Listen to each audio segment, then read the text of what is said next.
ರೈತ ಬಂದವರೆ, ಇದೆ ನೋಡಿ ನಮ್ಮ ಹೊಲ 2 ಎಕರೆ ಇದೆ. ಇದಕ್ಕೆ ಪೊಟ್ಯಾಷ್ ಯೂರಿಯಾ ಹಾಕ್ತಾಯಿದ್ದೀವಿ. ಇವಾಗ 45 ದಿನ ಆಯಿತು ಬಿತ್ತಿ 45 ದಿನ ಆಯಿತು. ಈಗ ಹಾಕ್ತಾಯಿದ್ದೀವಿ ನೋಡಿ, ಇಷ್ಟು ಹತ್ರ ಇದೆ. ಇನ್ನೂ ತುಂಬ ಚೆನ್ನಾಗಿ ಬರ್ತಿದೆ. ಪೊಟ್ಯಾಷ್ ಹಾಕಿದ ಮೇಲೆ ತುಂಬ ಚೆನ್ನಾಗಿ ಪೊಟ್ಯಾಷಿಯಮ್ ಮತ್ತು ಯೂರಿಯಾ ಹಾಕಿದ ನಂತರ ಗ್ರೋತ್ ತುಂಬ ಚೆನ್ನಾಗುತ್ತೆ. ನೋಡಿ, ಗೊಬ್ಬರ ಹಾಕಿದ ಮೇಲೆ ಈ ಥರ ಆಗಿದೆ. ಗೊಬ್ಬರ ಹಾಕಿ ಒಂದು 10 ದಿನ ನಂತರ ಮಳೆ ಆದಮೇಲೆ ಒಂದು ಸಲ ಮಳೆ ಆಯಿತು, ಪರವಾಗಿಲ್ಲ, ಕಾಲಂಟು ಮಳೆ ಆಯಿತು, ತುಂಬ ಚೆನ್ನಾಗಿದೆ ನೋಡಿ, ಈ ಥರ ಆಗಿದೆ. ನಮಸ್ಕಾರ ರೈತ ಬಂದವರೆ, ತಮ್ಮೆಲ್ಲರಿಗೂ SRC5 ಯೂಟ್ಯೂಬ್ ಚಾನಲ್ಗೆ ಸ್ವಾಗತ.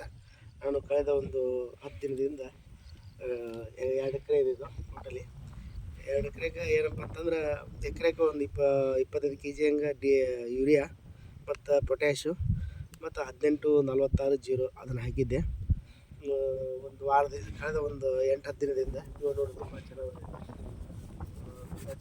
ಗ್ರೋತ್ ಆಗಿದೆ. ಈಗ ಮಳೆ ಆಯಿತು, ಮಳೆ ಆದಮೇಲೆ ಅದು ಪರವಾಗಿಲ್ಲ, ತುಂಬ ಚೆನ್ನಾಗಿ ಬಂತು. ಯಾಕಂದರೆ ಇಲ್ಲಿ ಗೊಬ್ಬರ ಎಲ್ಲ ಇದಾಗಿ ತುಂಬ ಚೆನ್ನಾಗಿ ಬಂತು. ಮತ್ತು ಮುಟೂರು ರೋಗಕ್ಕೂ ಕೂಡ ಔಷಧ ಹೊಡಿಸಿ ಸ್ಪ್ರೇ ಮಾಡಿದ್ದೆ. ಅದು ಮುಟೂರು ರೋಗ ಕೂಡ ಕಂಟ್ರೋಲ್ ಆಗಿತ್ತು.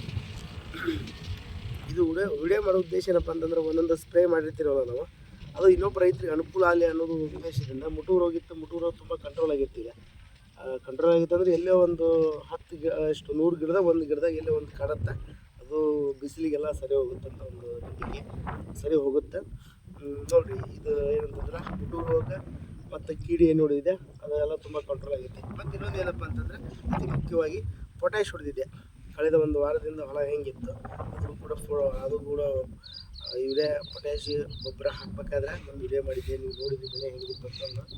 ಇವಾಗ ಬೆಳೆ ಹೆಂಗಿದೆ ಅನ್ನೋದ್ರ ಬಗ್ಗೆ ಕೂಡ ಒಂದು ವಿಡಿಯೋ ಮಾಡಿದ್ದೀನಿ. ಸರಿನಾ ರೈತ ಬಂದರೆ, ಈ ಪೊಟ್ಯಾಷು ಎದಕ್ಕೆ ಹಾಕಬೇಕು ಉಳ್ಳಾಗಡ್ಡಿಗೆ ಅನ್ನೋದ್ರ ಒಂದು ಸಂಕ್ಷಿಪ್ತ ಒಂದು ಮಾಹಿತಿ ಇದು. ಈ ಒಂದು ಬೆಳೆ ಹೆಂಗೆ ಬೆಳೆದಿದೆ ಅನ್ನೋದು ಕಮೆಂಟ್ ಮುಖಾಂತರ ತಿಳಿಸಿ. ಮತ್ತು ನಿಮ್ಮ ಊರಾಗೆ ಬೆಳೆ ಯಾವ ಥರ ಇದೆ ಅನ್ನೋದ್ರ ಕೂಡ ಅದನ್ನು ಸ್ವಲ್ಪ ನಮಗೂ ಹೇಳಿದರೆ, ಇನ್ನೂ ಏನು ಮಾಡ್ಬೇಕು ಅನ್ನೋದು ಹೇಳಿದರೆ ನಾವು ಸ್ವಲ್ಪ ಚೇಂಜಸ್ ಮಾಡ್ಕೊಳ್ತೀವಿ. ಯಾಕಂದರೆ ನಾವು ಅವರು ಕೇಳಿಬಿಟ್ಟು ಮಾಡ್ತಾ ಇರ್ತೀವಿ. ನೀವು ಕೂಡ ಏನಾದರೂ ತಪ್ಪಾಗಿದ್ದೀರಪ್ಪ ಅಂದರೆ ಕಮೆಂಟ್ ಮುಖಾಂತರ ತಿಳಿಸಿ. ಚೆನ್ನಾಗಾಗಿದೆ, ನನಗಂತೂ ಚೆನ್ನಾಗಿ ಬಂದಿದೆ. ತಾವು ಕೂಡ ರೈತರಿರ್ತೀರಿ, ಇನ್ನೂ ಏನು ಮಾಡಬೇಕು ಅನ್ನೋದು ಕೂಡ ತಿಳಿಸಿ ಅಂತ ಹೇಳ್ತಾ, ಮತ್ತೆ ಮುಂದಿನ ಸಿಗೋಣ. ಎಲ್ಲರಿಗೂ ನಮಸ್ಕಾರ.